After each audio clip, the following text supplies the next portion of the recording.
Hi, hola, welcome back to Witches of the Moon. I am the Humble Apprentice. I'm your Friday host. This week's topic is witches' balls and mojo bags.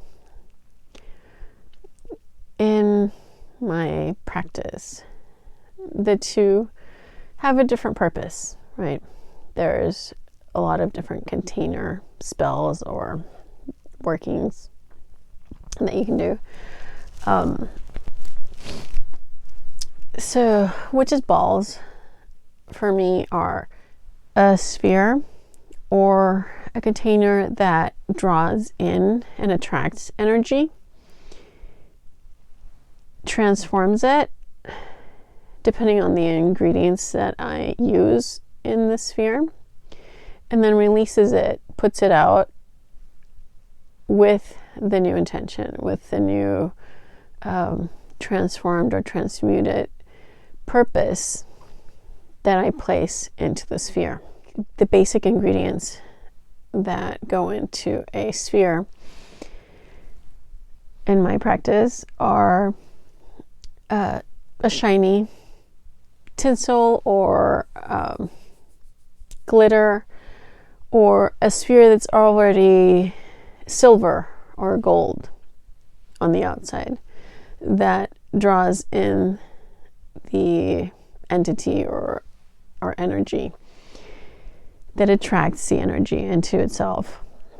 Then either yarn or tinsel or something to keep it in place, to distract it and confuse it until it's transformed by the crystals and the herbs or resins that I use to change it into the energy that I need in the space, like prosperity or abundance or protection.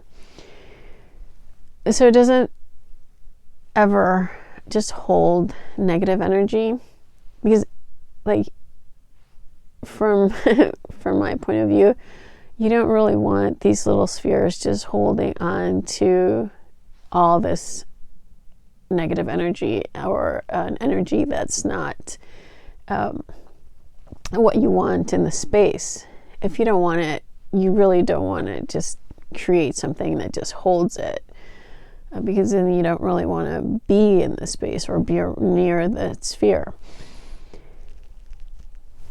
And a lot of really good herbs that help transform energy are hyssop, sage, pine needles,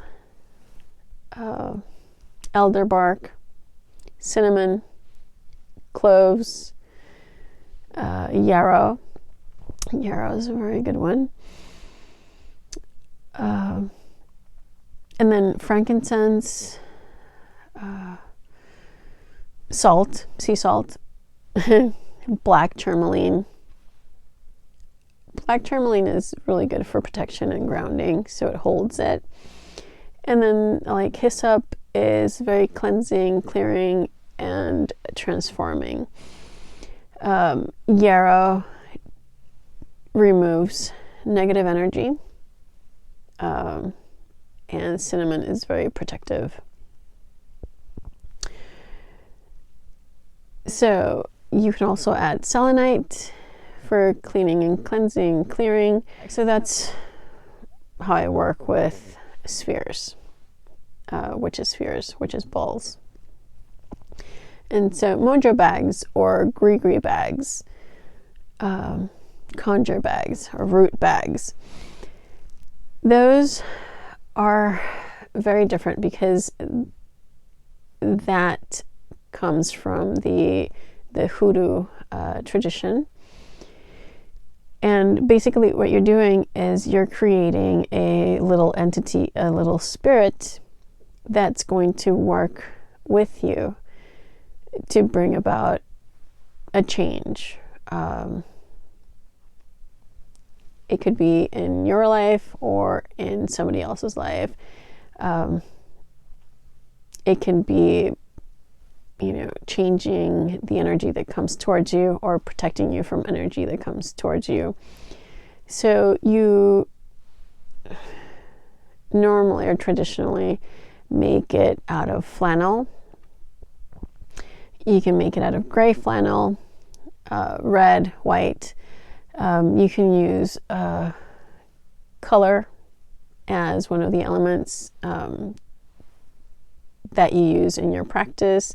Depending on how you use it in your practice, you can also research in the traditional color correspondences of hoodoo to see how you want to work with it, or correspondences from your practice. But originally there wasn't a lot of choices, in colors when these were first created.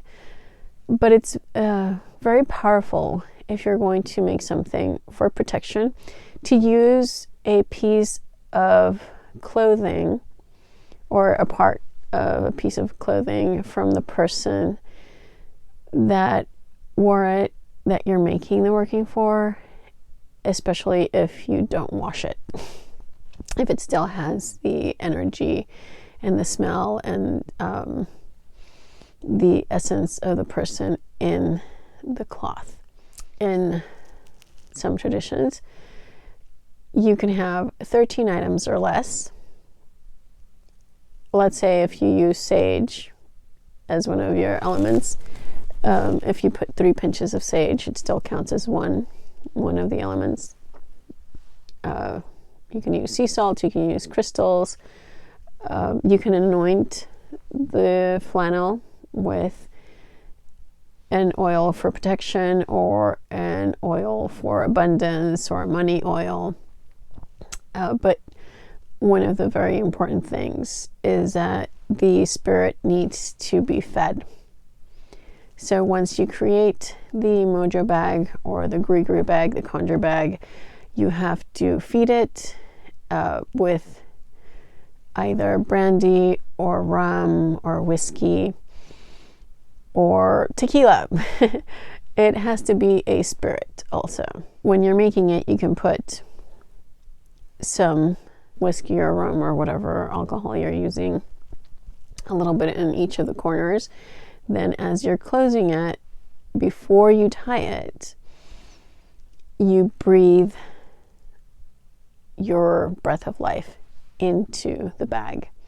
There is also a method for tying it. As you're tying it, it's almost like a knot spell. There are different ways that people tie them, but essentially you're sealing in the intention and you're sealing in the energy and the life force into this little spirit that you're making.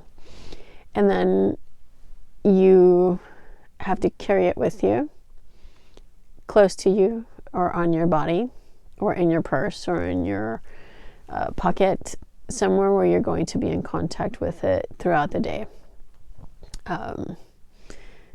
They want you to sleep with it too.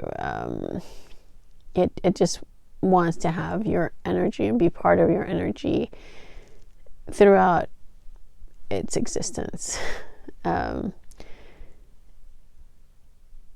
just, you can't just make it and forget about it, because then there isn't the interaction and exchange of energy with the Gree, with the Mojo bag. They are similar to spell bags, but not exactly the same. They require more interaction. It's, I believe, the same amount of intention and energy for creating it, but it's like a continuous working. That's what it feels like. I like to use burlap, which these I got at one of the craft stores. But when you make your own little bag, it's like more of your energy and your intention goes into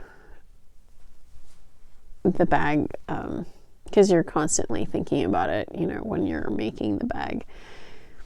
So it is completely filled with the intention of your working.